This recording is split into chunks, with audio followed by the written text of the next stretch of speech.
Un coup de sifflet, est-ce que ça peut vraiment réécrire l'histoire d'une finale? Aujourd'hui, on va plonger au cœur d'une affaire incroyable, où un match de foot a fini par déclencher une vraie crise diplomatique. Et tout ça à cause d'une question qui peut paraître simple. Est-ce que la règle a besoin d'un arbitre pour exister? Alors, là voilà la question qui est vraiment au centre de tout. C'est presque philosophique, vous allez voir. Faut-il vraiment un coup de sifflet pour qu'une faute soit une faute? C'est une idée qui peut sembler folle, mais certains la défendent très sérieusement. Tant que l'arbitre n'a pas sifflé, tout serait permis.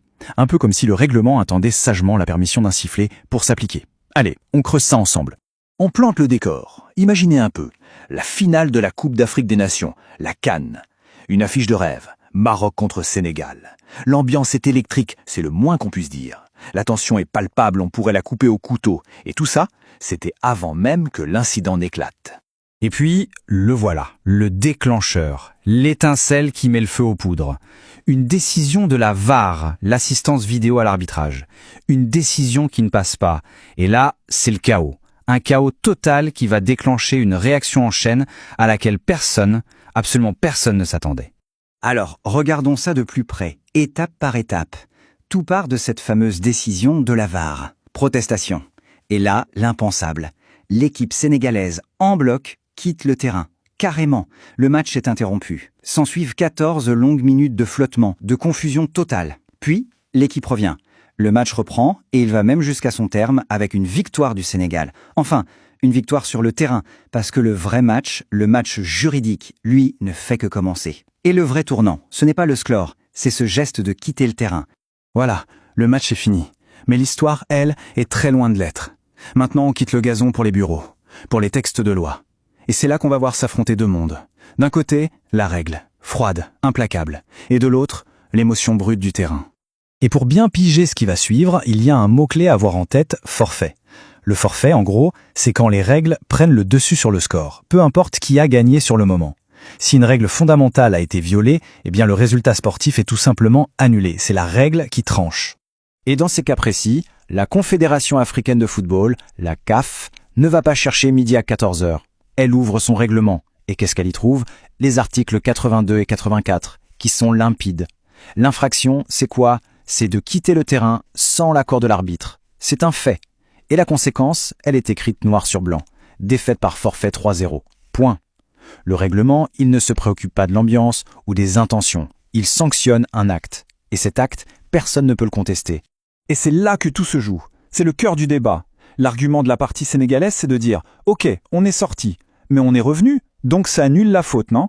C'est une idée assez spéciale, un peu comme s'il y avait un bouton reset. Sauf que ça ne marche pas comme ça. Le règlement sanctionne l'acte de sortir. Le retour, aussi bien intentionné soit-il, n'efface pas l'infraction initiale. Sinon, franchement, à quoi ça sert d'avoir des règles si on peut les ignorer et puis faire comme si de rien n'était?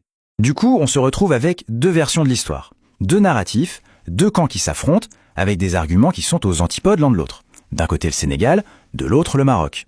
Alors, mettons-les face à face. D'un côté, le Sénégal dit « On est revenu, le match a repris, c'était juste un incident, une parenthèse. Donc la décision de la CAF est illégale, injuste et inacceptable. » De l'autre côté, le Maroc a une lecture complètement différente. Pour eux, l'infraction, c'est d'être sorti. Point final. Que le match est repris après ne change absolument rien au fait que la règle a été enfreinte. Il faut donc l'appliquer. Un point, c'est tout. Et cette déclaration officielle de la Fédération marocaine est super importante pour comprendre leur position. Regardez bien les mots. Leur appel visait uniquement à faire appliquer le règlement. Ils ne disent pas « on méritait de gagner ». Non, ils disent « il y a des règles, une infraction a été commise, il faut que la sanction suive ». C'est une approche très clinique, très juridique. Face à ça, la réponse sénégalaise va monter d'un cran. On passe de la contestation des règles à des accusations beaucoup plus graves. Des accusations de corruption au sein de la CAF. Mais là, il y a un mais. Et il est de taille. Les sources qu'on a pu consulter sont claires. Aucune preuve publique n'a jamais été apportée pour soutenir ces accusations. Et il faut le rappeler, une accusation, même grave, sans preuve, ça reste une accusation. Et c'est là que l'histoire prend une toute autre dimension. Parce que cette affaire, elle ne va pas rester confinée au terrain de foot. Non, elle va déborder. Et largement.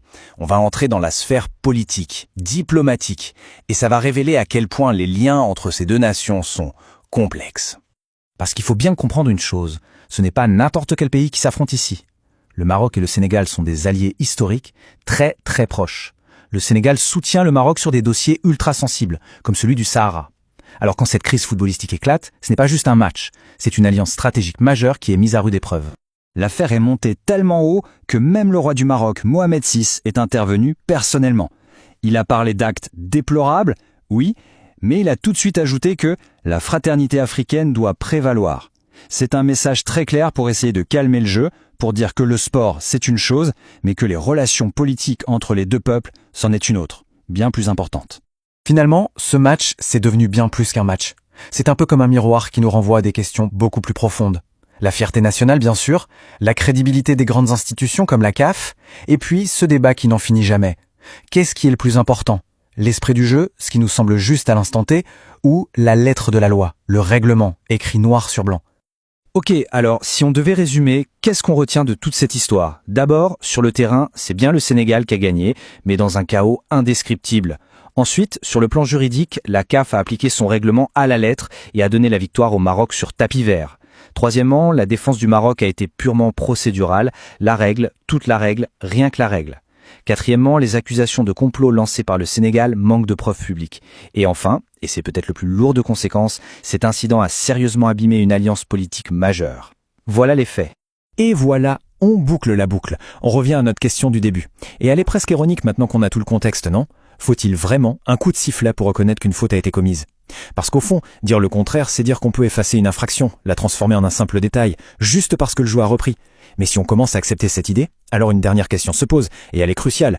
À quoi bon avoir des règles ?